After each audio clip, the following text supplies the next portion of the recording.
Okay, for this video, we are also working with patterns, except this time we're working with patterns when we find them in a table.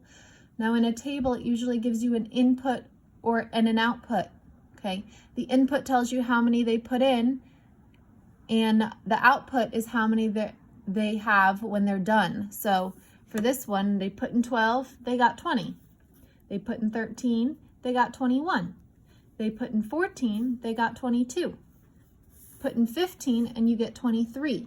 So is the output larger or smaller than the input? If it's larger, which it is, right? 20 is larger than 12. We know we're either adding or multiplying. So let's try adding first. What do I need to do to 12? What do I need to add to 12 to get to 20? Well, if I add 8, I get 20.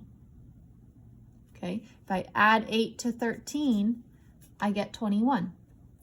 If I add 8 to 14, I get 22. And if I add 8 to 15, I get 23. So our pattern, our rule for this table is to add 8 to the input. Okay, so 16 plus 8 is 24. 17 plus 8 is 25. Now, a lot of you probably saw a different pattern that you can continue, right? The input is going up by ones. The output is also going up by ones. 20, 21, 22, 23, 24, 25. So that is something else you can look for, is those other patterns you see. Let's do one more together. Here is another one, okay? Again, the first thing we need to look for is our rule. The first thing we need to decide, are we adding, are we subtracting, are we multiplying, or are we dividing?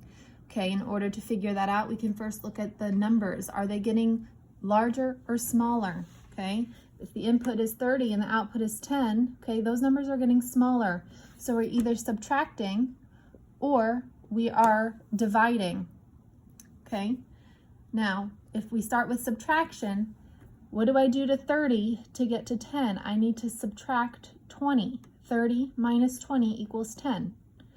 So if we try that rule and we go to the next one, if we did 24 minus 20, we wouldn't get 8, we would get 4.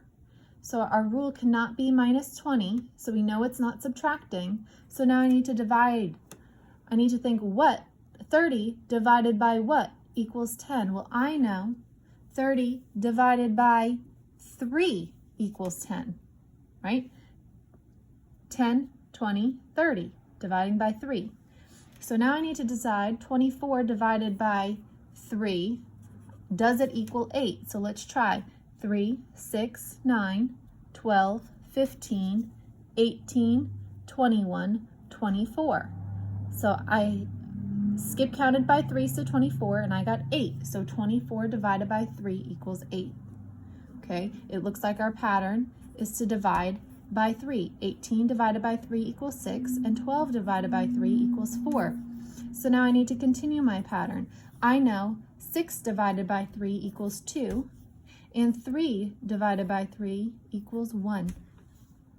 Okay, again, some of you might notice another pattern that you can pick up on and use to help find your answers. If you look at the output, okay, it's kind of hard to tell what the pattern is, but if, the input. If you look at the input, it's kind of hard to tell what the pattern is. But if you look at the output, you can see that it's getting smaller by 2s, right? 10, 8, 6, 4, 2, 1, right? The numbers are getting smaller by 2s. Okay, so that's another thing that can help you solve these problems.